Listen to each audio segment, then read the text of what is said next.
Welcome to Highlighted. It's great to have you today. I'm A here Life with Paul. Church Midweek Podcast. Here we're on a journey to look for ways to make our sermons more practical in our everyday lives, and we want to inspire you to live out your faith every single day, not just on Sundays. In each episode, we highlight our sermons and our ministries to see how God is working in our church and through our community. Community. Yeah, there we go. First I knew try. that. I knew that. I did not know that. I'm impressed with you that you can do that. Well, you got us started, and you finished us out. I did. It just needed a little help. We really stewarded that moment really well. And speaking of being a good steward, we're in week 2 already of 5. Week 2 of 5, if you're keeping notes at home, if you're keeping track at home of our series, Devoted. What was the first one about? All about being devoted with our time. Time, and the second one? Our resources. Our resources, yeah. That's good. Yeah. Yeah, that's the TR of trust that we're trying to spell out for the next 5 weeks. Because the truth is, stewardship and being truly devoted means that we trust God with every single aspect of our lives. And so, week 2. It was I love the story that we used in Scripture. I love what happened here and what the woman who breaks open the alabaster jar does for Jesus, and how maybe even she didn't realize how devoted she was being, and for sure the disciples didn't realize, but Jesus did, and he understood something that it seemed like nobody else understood about this moment, and she stewarded it so well. And so well, in fact, that Jesus says, you guys are going to be talking about this forever. Anywhere the gospel is shared, you're going to be telling this story. Yeah, and I think it's so cool that not only did she steward her possession well, right, by laying it at the feet of Jesus, but also Jesus stewarded that moment where he could have just yelled at his disciples. Yeah. He could have just been like, no, like, let her honor me. Let her do this like she's worshiping. You don't understand it. Your brains are too small, whatever. But he took the time to even teach them in that process. Like, no. Like, I get what you're saying, but she's doing a good thing. Like, this is why it's a good thing. And like, you guys don't realize it yet. I've been telling you guys don't realize it yet.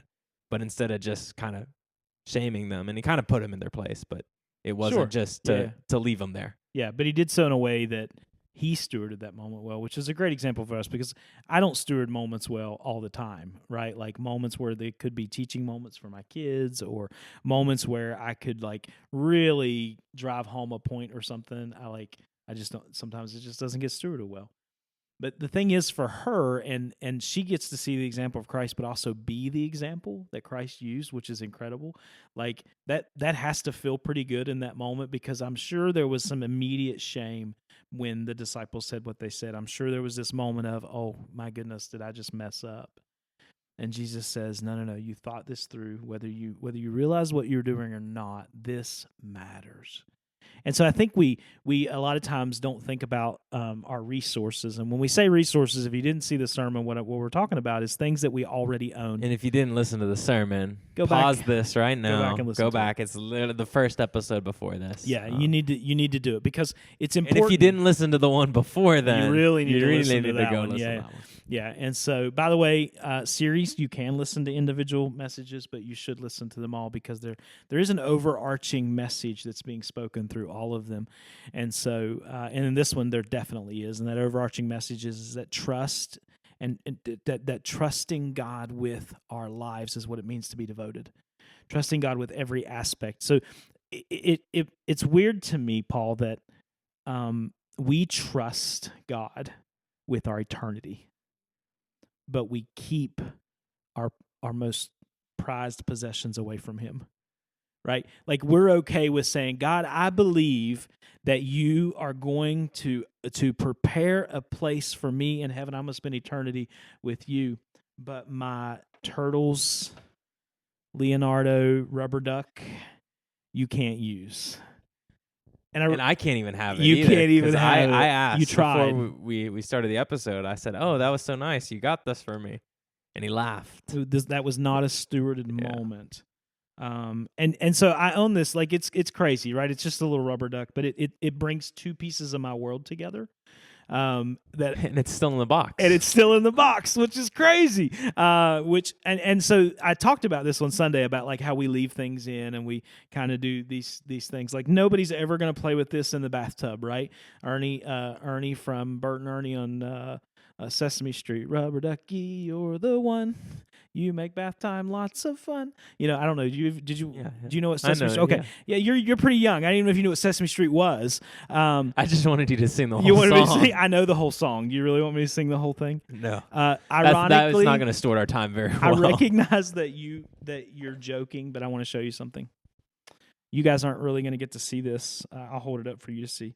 But the other day, so this is a thing in our like family unit. I'll put it up on the screen the Rubber for them Ducky to song. see if you. This was in our group chat yesterday. No joke.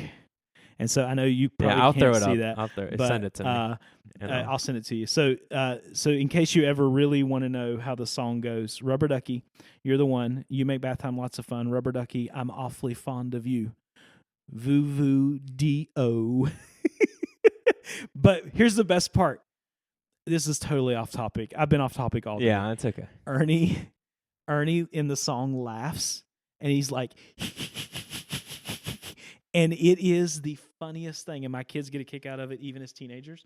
One day we were on a trip, like a youth trip, and they thought it'd be great to listen to it when the other students were in the car from another church. And we turned it on, and you would have thought that my kids were aliens, because the other kids were like, no. And so just, sorry. We're actually singing it this Sunday. This Sunday. So memorize.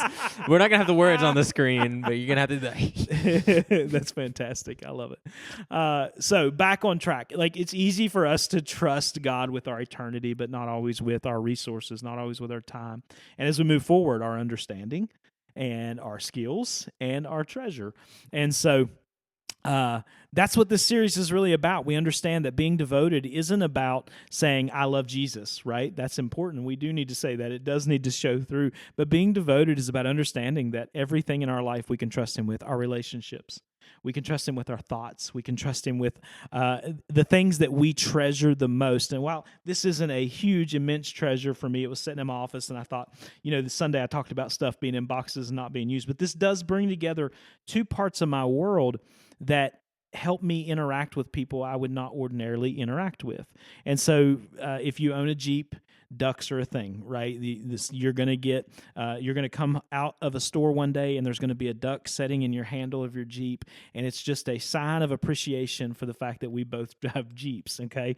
And then I'm a huge Ninja Turtles fan. Like absolutely love the Ninja Turtles. Almost every iteration of the Ninja Turtles.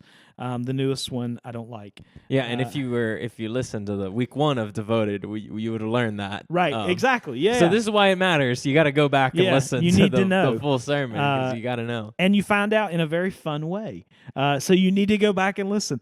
But I say that because it connects me with a group of people that I wouldn't be connected with necessarily otherwise, because they also enjoy Ninja Turtles, but also the Jeep, and so I'm in these circles, and I got to trust God that these resources, like simple things like rubber ducks, okay, are going to open up doors and allow me to speak to people about Christ, allow me to share Christ with them, and that's one small way, right, that this thing happens. Yeah, well, I think of your Jeep, and I remember you told me the story one time where a guy pulls up next to you, and it says Gate Smasher across, which was a series we did, was it almost 2 years ago? It'll be 2 years this summer that we were in Gate Smasher. That's all about storming the gates of hell, right? The gates of hell are not going to prevail, and you have it on your vehicle, and you drive around everywhere, and it just says Gate Smasher. And, maybe someone thinks you're into vandalism and into trespassing.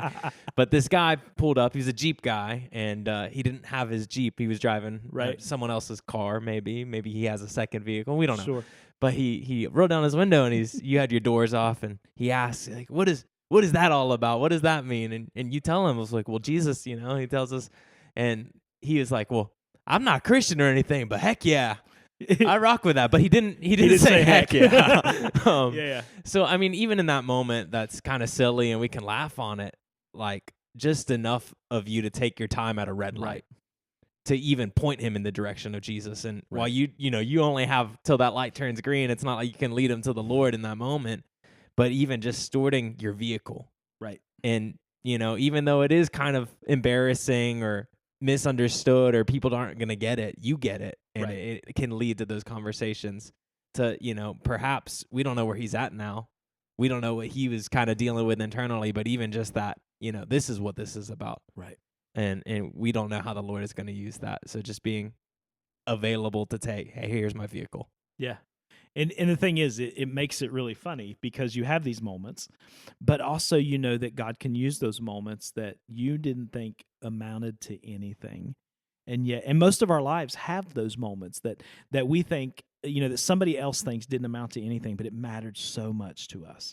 I had a pastor, so when I was a kid, we lived in a trailer park that had a church in it, and then a van ran to pick up kids from the trailer park, and so from another church. So I went to two churches when I was a kid, and one when the van couldn't run, I went to this church, and then another day in the week, and then on Sundays and Wednesdays I went to the Nazarene church. A guy named Jerry Bush, he's went to be with the Lord now.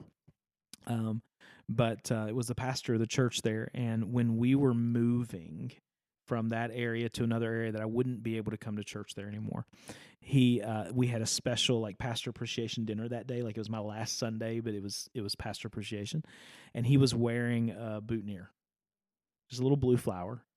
And after the dinner, and we celebrated him, he came up to me and he gave me a hug, and he said, "Hey, I know we didn't make a big deal about it because it's pastor appreciation, there's other stuff going on, but I want you to know I recognize this is your last Sunday, and I'm really going to miss you, and I'm just going to keep praying for you and all these things." And he pulls off this boutonniere, and as a kid, you don't think twice about it, right? You're like, "Oh, that's kind of cool." So I hung that boutonniere on a thing that I had on my wall that had a bunch of pins. Like I collect like just like Disney pins and other pins like that.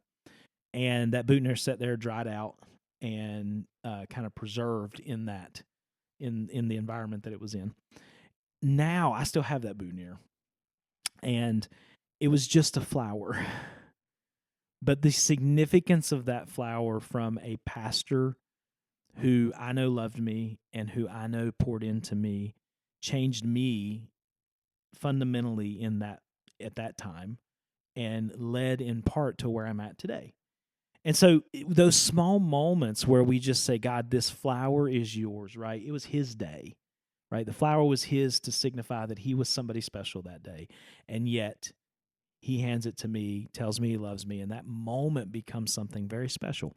And so I say that to say, like, don't ever take for granted those moments, but also don't hold on to those things. Like in all actuality, we joked about not giving this to Paul, but the reality is that if this could be a bridge for someone, it'd be worth doing. I'm still not going to give it to you because I don't think it's a bridge. I really thought I was that this close to getting it. Yeah, you can come enjoy it. It's in my office, so you can come enjoy it there.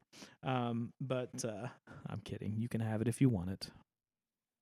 Wow, thank you. I'm going to put this in a box, and I'm never going to look at it again. And so the point is, though, is that we have to begin to see our stuff like that. We have to begin to see our stuff as an avenue to lead people to Christ. Everything ought to be that. And it's not just our stuff, right? It's everything else, but that's what we're talking about this week. So how does our dining room table help us lead people to Christ? How does the stuff in our living room, are we using our home to lead people to Christ? Are we using our car to show people who Christ is? Some of us have things that we never use, right? Or we don't know why we even have. I think on Sunday the big one was the dishes. Like my grandmother had dishes that she never used, and it's not just dishes; it's all kinds of other stuff. But asking the question, okay, God, how can this be used for your kingdom? Is really the big thing. How can I trust you with this in this moment? And so after that message, I was this week, because the sermon was the weekend. I was at my uncle and aunt's house, and my cousin and her fiance were there, and we were talking about their dining room table. They watched the messages, and they've been here and visited a couple times, and their table has been well used. Like when you look at it, you can tell that they have had kids, and they can tell stories about like what happened here in this spot and what happened in this spot. And I think for so many of us that we have certain things that don't have stories. And if I trust God with these things, and I allow Him to find ways for us to use them to further His kingdom, it becomes this incredible thing where, from a kingdom perspective, I don't know everything that's happening, but He does. I think about our Super Bowl party with Gary and Cindy Jenkins at their house. They have such a lovely home, and the reality is that like we bring in a lot of people, kids, adults, and who sometimes aren't paying attention, who sometimes aren't doing things, yet they don't freak out when a kid's running through the house, and they don't like lose their mind when something isn't quite right. Like they're willing to trust God with that thing to be encouraging and a light to not just our church, but people. There's people I don't know who come to that party, and they're surrounded by people from the church. And so it's just it's a good example. And I think so many times we come to the place where we think, oh, well, something's too nice for that, or maybe God could never use this. And I would just challenge you to consider, how can this be used for the kingdom? Yeah, and one way that our campus pastor at Liberty put it when I was there was, he always said about us as individuals, but it can also be used on our things and our possessions and our time and everything we're talking about in this series, is that, we're either going to be a stumbling block for someone, or we're going to be a stepping stone that leads them to Jesus. That's good. And, the way we carry our lives, the way we treat other people, the way we, whether we keep things in a box or whether we use it to be a bridge, can really bridge the gap and be the difference between someone falling in, right, or someone getting across on dry land. That's good. That's good. So, I feel sort of attacked right now, but it's okay. Yeah, I just wanted you pointed Ninja Turtle towards my Ninja Turtle duck. No, absolutely. I think that you alluded to something we've talked about a lot here, and it's that we are carriers of the presence. And so if we have the presence of God in us, then that ought to be enough that we are listening and paying attention to what the Holy Spirit says. The other thing that we didn't really highlight much on Sunday that I really kind of want to bring up here is that we talked about it, but it wasn't a focal point, is that we can be greedy and grab onto our possessions. And in this case, in the case of the story of this woman, it wasn't her that was greedy. It was the disciples, and they weren't even trying to be greedy. Like it was disguised as a way, we could have did so much for the poor. The problem with that is we have 20/20 hindsight, and we know Judas was stealing money from the bag. And while the other disciples might not have been, he's the first one to speak up. But we can be greedy with our stuff. And I'm not saying you got to go get rid of everything. I don't think that that's what God is asking of us. But I think the question is, and the question we have to continually ask is, am I devoted with this thing, right? Am I devoted with my game system? Am I devoted with my computer? Am I devoted with my phone? Am I devoted with my car? With your Ninja Turtles, Leonardo rubber duck. Am I devoted with my Ninja Turtles? My Ninja Turtles Leonardo duck.